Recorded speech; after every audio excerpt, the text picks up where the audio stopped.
Greetings from the witch house, and welcome, indeed, to the very season of the witch. I am your host, Dr. Gallo. Humans tend to have a certain affection for old things, which is much appreciated when you're as long in the tooth as I am.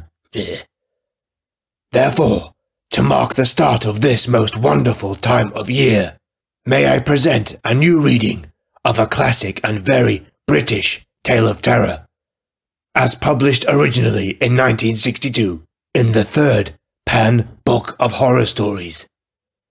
The Yellow Cat by Michael Joseph. It all began when Gray was followed home, inexplicably enough, by the strange, famished yellow cat. The cat was thin, with large, intense eyes, which gleamed amber in the forlorn light of the lamp on the street corner. It was standing there as Gray passed, whistling dejectedly, for he had had a depressing run of luck at Granny's tables, and it made a slight, piteous noise as it looked up at him. Then it followed at his heels, creeping along as though it expected to be kicked unceremoniously out of the way. Gray did, indeed, make a sort of half-threatening gesture when, looking over his shoulder, he saw the yellow cat behind. "If you were a black cat," he muttered, "I'd welcome you. But get out!" The cat's melancholy amber eyes gleamed up at him, but it made no sign, and continued to follow. This would have annoyed Gray in his already impatient humour, but he seemed to find a kind of savage satisfaction. Like all gamblers, he was intensely superstitious, although he had experience in full measure of the futility of all supposedly luck-bringing mascots. He carried a monkey's claw sewn in the lining of his waistcoat pocket, not having the courage to throw it away. But this wretched yellow cat that ought to have been black did not irritate him, as might have been expected.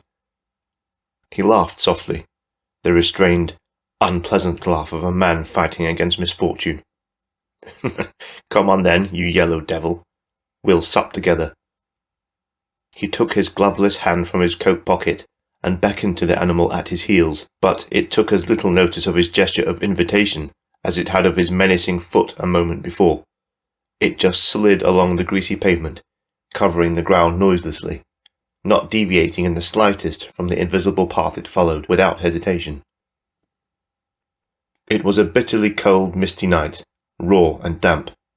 Gray shivered as he thrust his hand back into the shelter of his pocket and hunched his shoulders together underneath the thin coat that afforded but little protection against the cold.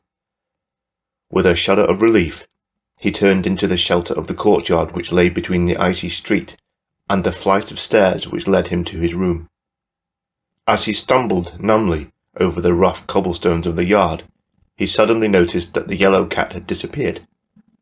He was not surprised and gave no thought whatever to the incident until, a few minutes later, at the top of the ramshackle stairs, the feeble light of a hurricane lamp revealed the creature sitting, or rather lying, across the threshold of his door.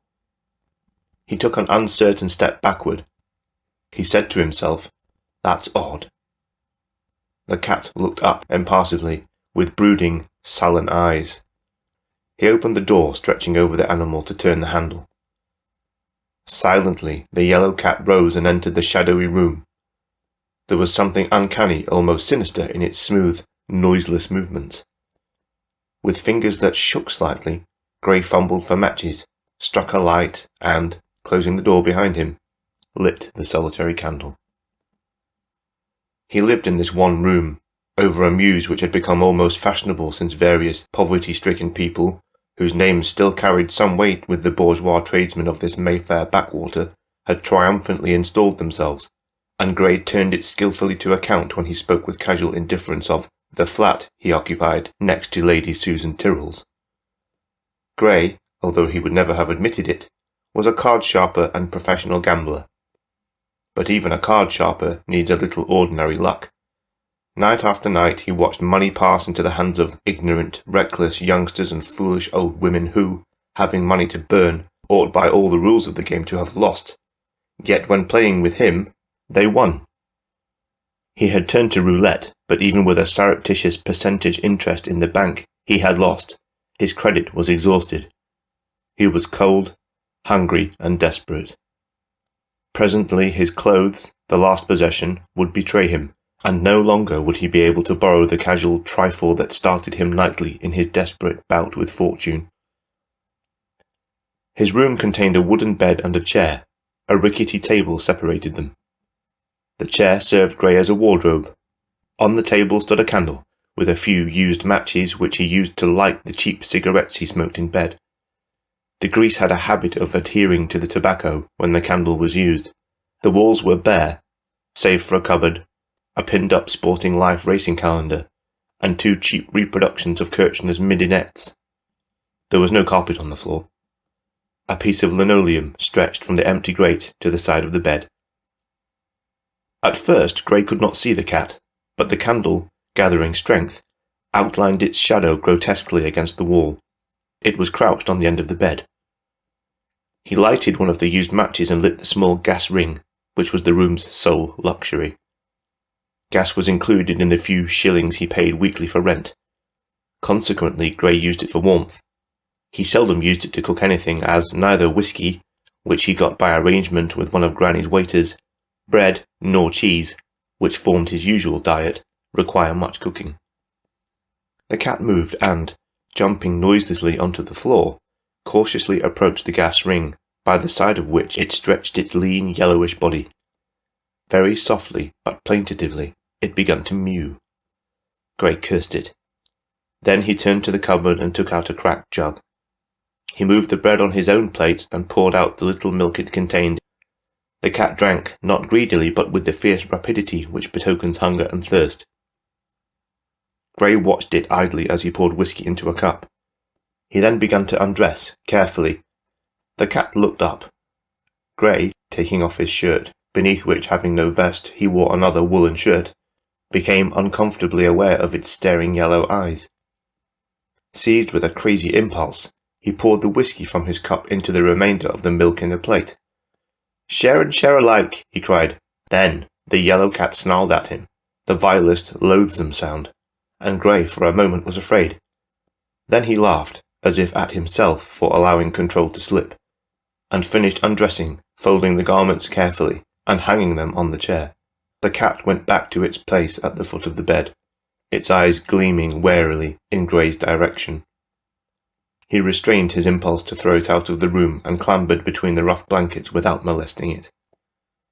By daylight the cat was an ugly, misshapen creature. It had not moved from the bed. Gray regarded it with amused contempt. Usually the morning found him profoundly depressed and irritable. For some unaccountable reason, he felt now almost light-hearted.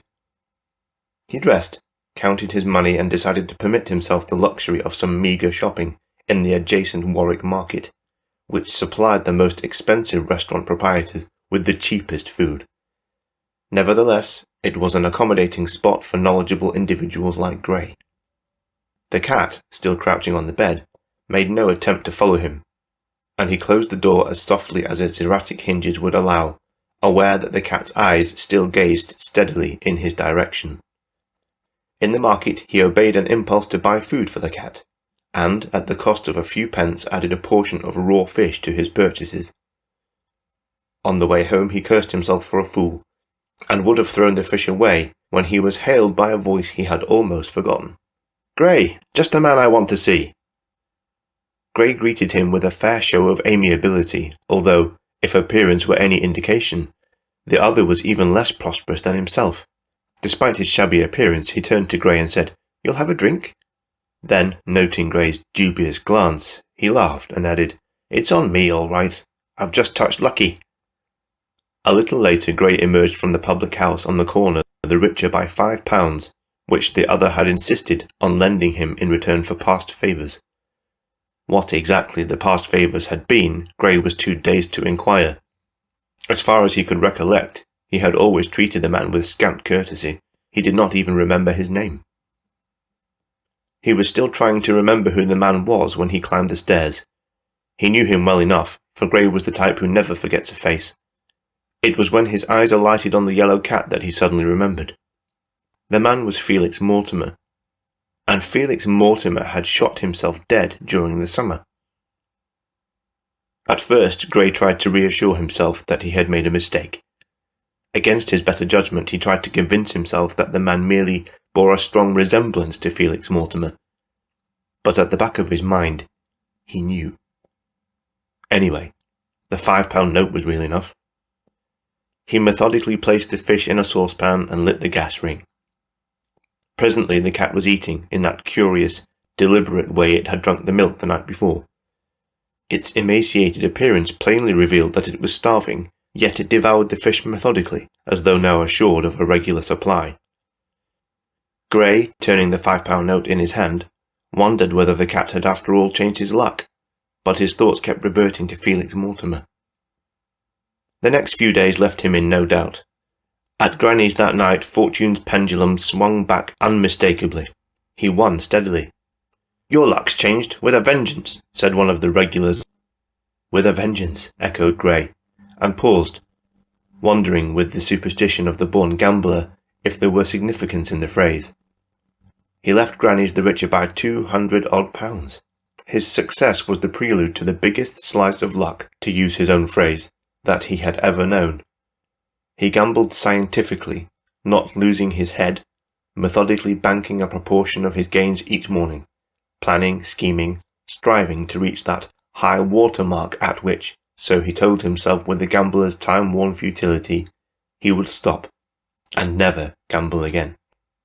Somehow he could not make up his mind to leave the poverty-stricken room in the fashionable mews. He was terribly afraid it would spell a change of luck. He tried to improve it, increase its comfort, but it was significant that he bought first a basket and a cushion for the yellow cat. There was no doubt in his mind that the cat was the cause of his sudden transition from poverty to prosperity. In his queer, intensely superstitious mind, the yellow cat was firmly established as his mascot. He fed it regularly, waiting on it himself as though he were its willing servant. He made a spasmodic attempt to caress it, but the cat snarled savagely at him and, frightened, he left it alone. If the cat ever moved from the room, he never saw it go. Whenever he went in or came out, the cat was there, watching him with its gleaming amber eyes. He accepted the situation philosophically enough. He would talk to the cat of himself, his plans for the future, the new people he met, all this in the eloquence derived from wine and solitude he would pour out into the unmoved ears of the cat crouching at the foot of the bed. And then, without daring to speak of it, he would think of Felix Mortimer, and the gift that had proved the turning point of his fortunes. The creature watched contemptuously indifferent to his raving or his silence, but the weird menage continued, and Gray's luck held good. The days passed and he became ambitious. He was now within reach of that figure which he fondly imagined would enable him to forsake his precarious existence. He told himself that he was now, to all intents and purposes, safe, and he decided to move into more civilized and appropriate surroundings. Nevertheless, he himself procured an expensive wicker contraption to convey the yellow cat from the garret to his newly acquired and, by contrast, luxurious maisonette. It was furnished in abominable taste, but the reaction from sheer poverty had its effect. And then he had begun to drink more than was good for a man who required a cool head and a steady nerve for at least part of a day which was really night. One day he had cause to congratulate himself on his new home, for he met, for the first time in his 30-odd years of life, a woman. Now Gray divided women into two classes. There were the regulars, soulless creatures with the gambler's fever and crook's alphabet, and pigeons, foolish women, some young, most of them old, who flourished their silly but valuable plumage to be plucked by such as he. But Elise Dyer was different. She stirred his pulses with a strange, exquisite sensation. Her incredible fair hair, flaxen as waving corn, her fair skin, her deep violet eyes, and her delicate carmine mouth provoked him into a state of unaccustomed bewilderment. They talked one night of mascots. Gray, who had never mentioned the yellow cat to a soul, whispered that he would, if she cared, show her the mascot that had brought him his now proverbial good luck. The girl agreed with enthusiasm to his diffident suggestion to go with him to his flat, and he, in his strange simplicity, stammered that she would do him honour. He had forgotten that Elise Dyer knew him for a rich man. Elated by his triumph, he paid her losses and called for champagne. The girl plied him skillfully with wine, and presently he was more drunk than he had been since the beginning of his era of prosperity. They took a cab to the flat. Gray felt that he had reached the pinnacle of triumph. Life was wonderful. Glorious! What did anything matter now? He switched on the light and the girl crossed his threshold. The room, ornate and over-furnished, reflected money. The girl gave a gasp of delight. For the first time the cat seemed aware of something unusual. It stretched itself slowly and stood up, regarding them with a fierce light in its eyes. The girl screamed. "For God's sake, take it away!" she cried. "I can't bear it. I can't be near it. Take that damned cat away." And she began to sob, wildly, piteously, retreating towards the door. At this Gray lost all control and, cursing wildly, seized it by the throat. Don't cry, dearie," panted Gray, holding the cat. "I'll settle this swine soon enough. Wait for me," and he staggered through the open door. Gray ran through the deserted streets. The cat had subsided under the clutch of his fingers and lay inert, its yellowish fur throbbing. He scarcely knew where he was going. All he realized was an overwhelming desire to be rid of the tyranny of this wretched creature he held by the throat. At last he knew where he was going. Not far from Gray's new establishment ran the Prince's Canal, that dark, sluggish stream that threads its way out across the fashionable residential district of the outlying west. To the canal he ran, and without hesitation, he threw the yellow cat into the water. The next day he realized what he had done. At first he was afraid, half hoping that the superstitious spasm of fear would pass, but a vivid picture swam before his eyes, the broken surface of a sluggish dream. "You're a coward," she taunted him. "Why don't you act like a man? Go to the tables and see for yourself that you can still win in spite of your crazy cat notions." At first he refused, but it gradually dawned on him that therein lay his chance of salvation. Once let him throw down the gauntlet, and win, and his peace of mind would be assured. That night he received a vociferous welcome on his return to the Green Baize Club. It was as he feared. He lost, steadily. Then suddenly an idea came to him. Supposing the cat was still alive? Why hadn't he thought of that before? There was a saying that every cat had 9 lives. For all he knew, it might have swum safely to the bank and got away. His feverish impulse crystallized into action. He hurriedly left the club and beckoned urgently to a passing cab. After what seemed interminable delay, he reached the spot where he had madly flung the cat away from him. The stillness of the water brought home to him the futility of searching for the animal there. The thing preyed on his mind in the days that followed. Exhaustive inquiries failed to discover the least trace of the yellow cat. Night after night he went to his tables, lured there by the maddening thought that if only he could win, he would drug the torment and be at peace. But he lost. And then a strange thing happened. One night, returning home across a deserted stretch of the park, he experienced a queer, irresistible impulse to lift his feet from the grass and make for the gravel path. He resented the impulse, fought against it. He was cold and worn out, and by cutting across the grass he would save many minutes of weary tramping. But the thing, like a mysterious blind instinct, persisted, and in the end he found himself running, treading gingerly on the sodden grass. He did not understand why this had happened to him. The next day Gray did not get out of his bed until late in the afternoon. He crossed the room in search of his dressing gown and caught sight of himself in the glass of his wardrobe. Only then did he realize that he was clambering over the floor with his head near the carpet, his hands outstretched in front of him. It took him 2 hours to struggle into his clothes, and by the time he was ready to go out it was nearly dark. He crept along the street. The shops were closing. He saw nothing of them until he reached the corner, where he halted abruptly with a queer sensation of intense hunger. On the cold marble before him lay unappetizing slabs of raw fish. His body began to quiver with suppressed desire. Another moment, and nothing could have prevented him from seizing the fish in his bare hands when the shutters of the shop dropped noisily across the front of the sloping marble surface. Gray knew that something had happened, that he was very ill. Now that he could not see the vision of the yellow cat, his mind was a blank. Somehow he retraced his footsteps and got back to his room. The bottle of brandy stood where he had left it. He had not turned on the light, but could see it plainly. He dragged it to his lips. With a crash it went to the floor, while Gray leapt into the air, savage with nausea. He felt that he was choking.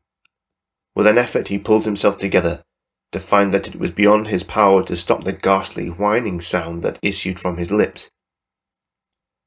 He tried to lift himself onto the bed, but in sheer exhaustion collapsed on the floor, where he lay still. The room lightened with the dawn, and a new day passed before the thing on the floor moved. Something of the clarity of vision which comes to starving men now possessed him. He stared at his hands. His fingers seemed to have withered. The nails had almost disappeared, leaving a narrow streak of hornish substance forming in their place. He tore himself frantically towards the window. In the fading light he saw that the backs of his hands were covered with a thin, almost invisible surface of coarse, yellowish fur. Unimaginable horrors seized him. He knew now that the scarlet thread of his brain was being stretched to breaking point. Presently, it would snap, unless the yellow cat alone could save him. To this last human thought he clung, in an agony of terror. Unconscious of movement, he crept swiftly into the street, his shapeless eyes peering into the darkness which surrounded him. He groped his way stealthily towards the one place which the last remnant of his brain told him might yield the secret of his agony. Down the silent bank he scrambled headlong towards the still water. The dawn's pale radiance threw his shadow into a grotesque pattern. On the edge of the canal he halted, his hands embedded in the sticky, crumbling earth, his head shaking, his eyes searching in agonized appeal into the depths of the motionless water. There he crouched, searching. And there, in the water, he saw the yellow cat. He stretched out the things that were his arms, while the yellow cat stretched out its claws to enfold him in the broken mirror of the water. If you enjoy this sort of thing, comment as you wish, and subscribe for more, if you're brave enough.